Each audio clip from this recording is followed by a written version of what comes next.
75 साल हो गए इस देश ने राष्ट्रपिता एक ही को माना है। मानते तो हम लोग एक ही को हैं, अगर ना मानते हो तो शायद चर्चा ना करते। मानते हैं तो ठीक है, नहीं मानते हैं तो कोई बात नहीं।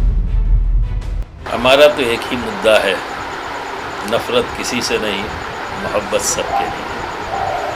तो मोहब्बत के पैगाम को आम करने के लिए, भाईचारे को मजबूत करने के लिए और हमारी जो गंगा जमनी तहज़ीब है, इस तहज़ीब को मजबूत करने के लिए हमें कोशिश करनी चाहिए। तो यही हमारा मिशन है और इसी मिशन को लेकर हम अलग अलग जगहों पर जाते हैं और वहाँ की जनता से मुलाकात करते हैं और यही शिक्षा देते हैं कि मिलजुल कर रहो, भाईचारे को मजबूत करो और इस गंगा जमनी तहज़ीब को बचाने की ज़िम्मेदारी हर हिंदुस्तानी की है। क्योंकि ये तहज़ीब, ये कल्चर हमें हमारे देश के सूफ़ी संतों से मिला है। तो सूफ़ी संतों की धरोहर को बचाना हर देशवासी की जिम्मेदारी है। जैसा कि बड़ी खुशी की बात हुई, आज ये मैं पता भी चला कि बाबा फरीद जी की उनके से उनके जन्मदिन मनाए जा रहे हैं। मैं उन्हीं के ही ऑर्डर से हूँ। जो सिलसिला है मेरा वो चिश्ती ऑर्डर है। तो चिश्ती ऑर्डर से बाबा फरीद हमारी पीढ़ी से करीब 4 पीढ़ी ऊपर है। बाबा फरीद के मुरीद व खलीफा हज़रत निज़ामुद्दीन औलिया, उनके मुरीद व खलीफा सिराज यकी आइन हिंद, फिर उनके मुरीद व खलीफा शेख अलाउल हक पंडवी और उनके मुरीद व खलीफा मखदूम सैयद अशरफ जहांगीर समनानी, जिनके ख़ानदान से मैं हूँ। तो हम उसी चिश्ती ऑर्डर से हैं। जमीयत उलमा हिंद शनिवार को एक सद्भावना जो संसद कर रही है, उसके बारे में अच्छी बात है।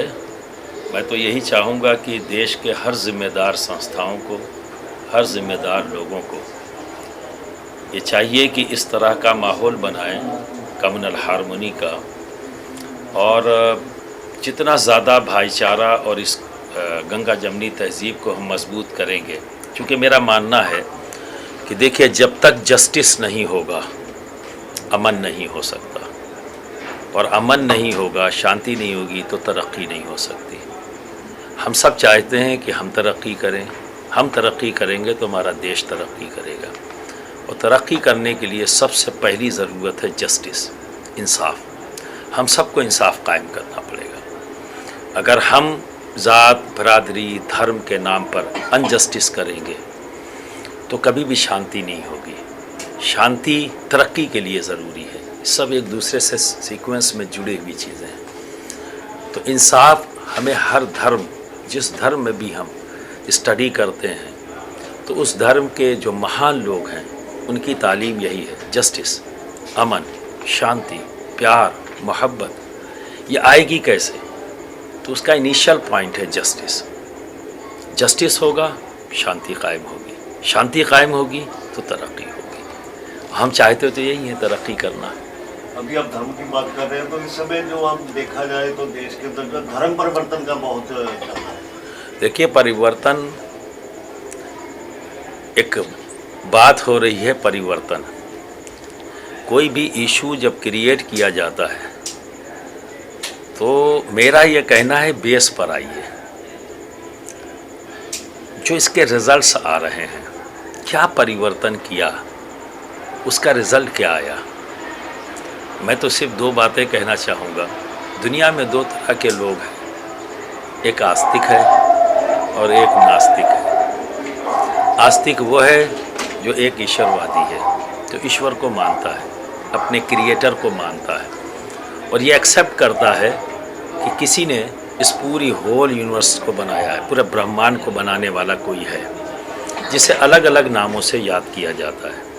जो उसमें बिलीव करता है, जो उससे मोहब्बत करता है, वो आस्तिक है। जो उसके वजूद से इनकार कर दे, जो उसको मानने से इनकार कर दे, जो उसकी बातों को ना माने, वो नास्तिक है।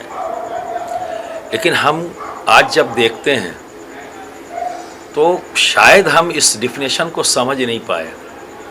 ज़बान से कहने को हम ये कह देते हैं कि हम आस्तिक हैं, लेकिन क्या वाकई हम आस्तिक हैं? क्या वाकई जो उसका क्लेम है, जो उसका हक है हम पर, जिसने हमें पैदा किया है, क्या हम वाकई उससे इतनी मोहब्बत कर पा रहे हैं? मैं सबकी बात नहीं करता, हमारा गिरोह जो हम जिस उससे आते हैं, सूफ़ी संतों के गिरोह से आते हैं, तो हमारे यहाँ तो सबसे पहली शिक्षा ये है, तुम अपने बारे में सोचो, तुम क्या कर रहे हो? क्या वाकई तुम ईश्वर को मान रहे हो? क्या तुम वाकई अल्लाह को मान रहे हो?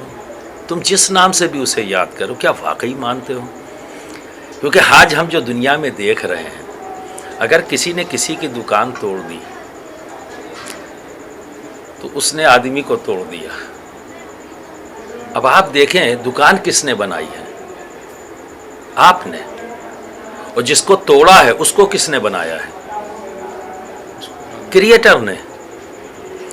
तो आप अगर उससे मोहब्बत करते हो तो उससे बनी हुई हर चीज़ से मोहब्बत करोगे, लेकिन सच ये है कि हम अपनी बनाई हुई चीज़ों से तो ज़्यादा मोहब्बत कर रहे हैं, उसकी बनाई हुई चीज़ों से मोहब्बत नहीं है।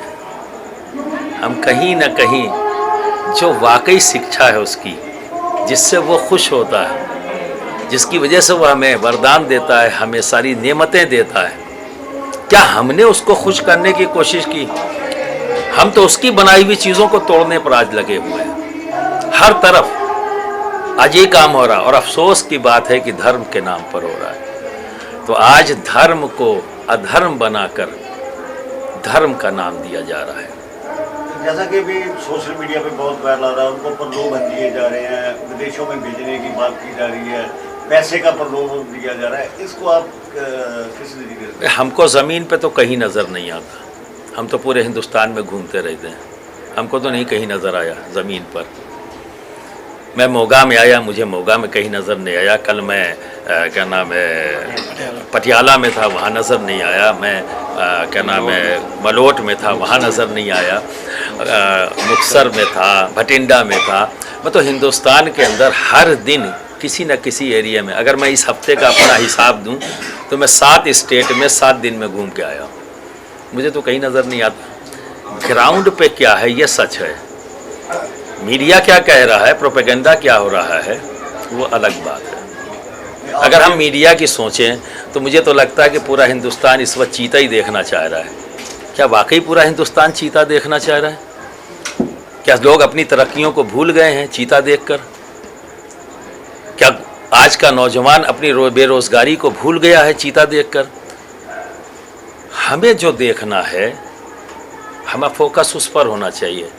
हमारे फोकस को बदलने की कोशिश की जा रही है। हम हिंदुस्तानी हैं, आध्यात्मिक लोग हैं, नो डाउट, और आज से नहीं हैं, हज़ारों साल से हमारी ये मीरास है, ये हमारी धरोहर है। आज उस धरोहर को मिटाने की कोशिश की जा रही है। तो हर सूफ़ी संत की ये रिस्पॉन्सिबिलिटी है कि अपने जनता को, देशवासियों को उस सबक को याद दिलाएं जो सूफ़ी संतों ने हज़ारों साल से ये शिक्षा देते चले आ रहे हैं। कहीं ना कहीं ये कोशिश की जा रही है उस शिक्षा से, उस माहौल से, उस कल्चर से हमें अलग हटाने की। मेरा फिर अलग तरह से सवाल है, जैसे कि आज हम मानते हैं कि हमारे देश में राष्ट्रपिता सिर्फ महात्मा गांधी जी बोला, शुरू से हम पढ़ते आ रहे हैं, बचपन से पढ़ते आ रहे हैं कि हमारे राष्ट्रपिता महात्मा गांधी है। तो आज जो इमाम जी ने मोहन भागवत को राष्ट्रपिता का एक दर्जा देने की बात की है, उसको भाई हम तो एक ही को जानते हैं। 75 साल हो गए, इस देश ने राष्ट्रपिता एक ही को माना है, ठीक है। तो जिसको हम पहले ही से मानते चले आए हैं, तो नई नई थ्योरीज तो आती रहेंगी, देखेंगे उसके क्या रिजल्ट्स आते हैं। मानते तो हम लोग एक ही को हैं, अगर ना मानते होते तो शायद चर्चा ना करते। ये चर्चा ही इस बात की है कि हमारा एक्सेप्ट नहीं कर रहा है माइंड, अगर चर्चा हो रही है। तो आपको लगता है कि ये उन्होंने ये जो राष्ट्रपिता, सबको अपने ख्याल का इजहार करने का हक है, मानना ना मानना देशवासियों के पक्ष में है। वो मानते हैं तो ठीक है, नहीं मानते हैं तो कोई बात नहीं। तो वो राष्ट्र ऋषि भी बोला उन्होंने, राष्ट्र ऋषि भी बोला उन्होंने, तो कौन रोक सकता है? जो मानते हैं वो बोलेंगे, और वो मानते हैं तो मुझे कोई आपत्ति नहीं। मैं क्यों आपत्ति करने लगा? अभी आप सीते की बात कर रहे हैं, चीते की बात कर रहे थे कि 70 साल बाद देश में आया। अगर हम देखा जाए तो उसका प्रोसेस जो है वो कब से शुरू हो, इसको लेकर नहीं, मैंने जो चीते की बात कही, मैंने ये कहा कि क्या आज मीडिया टीवी खोलिए तो सिर्फ चीता नज़र आ रहा है? तो क्या आज हमारा देश का हर वासी रहने वाला है वो अपनी बेरोज़गारी, महंगाई को भूलकर और इस पर फोकस न करके क्या सिर्फ चीता देखना चाहता है? वो तो अपनी समस्याओं का हल देखना चाहता है कि हमारी समस्याओं का हल क्या ढूंढा गया है। हुकूमत का काम है समस्याओं का हल ढूंढना, ठीक है ना, चीता दिखलाना नहीं है। समस्या है, सबसे बड़ी समस्या अगर बात की जाए तो भारतवर्ष में बेरोजगारी की है। हम सभी लोग सरकार से रोजगार मांगने की बात कर रहे हैं, लेकिन सरकार ये क्यों नहीं कहती कि हम रोजगार नहीं देंगे, हम रोजगार देने वाले पैदा करेंगे। बिल्कुल, मैं अपने तमाम जो भी मेरे पास बैठते उठते हैं, मैं उनसे यही कहता हूँ, सिर्फ रोज़गार मांगो मत, तालीम हासिल करो। इसलिए नहीं कि तुम्हें रोज़गार मांगना है, तालीम हासिल करो इसलिए कि तुम्हें रोज़गार देना है। सारी रिस्पॉन्सिबिलिटी हुकूमत पर मत छोड़ो, कुछ जिम्मेदारियां हमारी भी हैं। ऐसी शिक्षा इख्तियार करो कि तुम खुद रोज़गार देने वाले बन जाओ। तो जब दो तरफ़ा कोशिश होगी, हम सब मिल के करेंगे, हुकूमत अपनी जहाँ कोशिश करे और देश का हर फर्द अपनी जहाँ कोशिश करेगा, तो एक दिन ज़रूर आएगा कि बेरोज़गारी दूर होगी।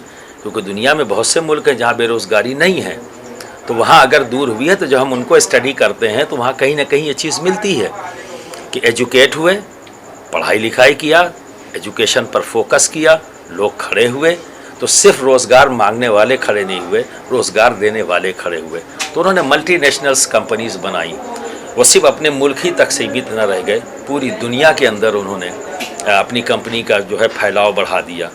तो अपने मुल्क के अंदर भी रोज़गार उन्होंने दिया, दूसरे मुल्कों में भी रोज़गार की वो वजह बने। तो मैं अपने देश के हर नौजवान से ये कहूँगा कि सिर्फ तुम रोज़गार मांगने वाले मत बनो, रोज़गार देने वाले भी बनो। तुम्हारा जज्बा ये भी होना चाहिए। पंजाब के काफ़ी शहरों में घूम कर भी आया, विजिट भी किए, आगे भी जाना है। आपने देखा क्या बदलाव होना चाहिए जो हो नहीं पा रहा? देखिए, पंजाब की आज से नहीं, करीब मैं यहाँ चूँकि आ रहा हूँ 20-22 साल से लगातार पंजाब में, साल में 1 या 2 बार मेरी विज़िट होती है डिफरेंट जगहों पर। तो एक समस्या बड़ी है जिसे हम सबको मिलकर हल करनी चाहिए।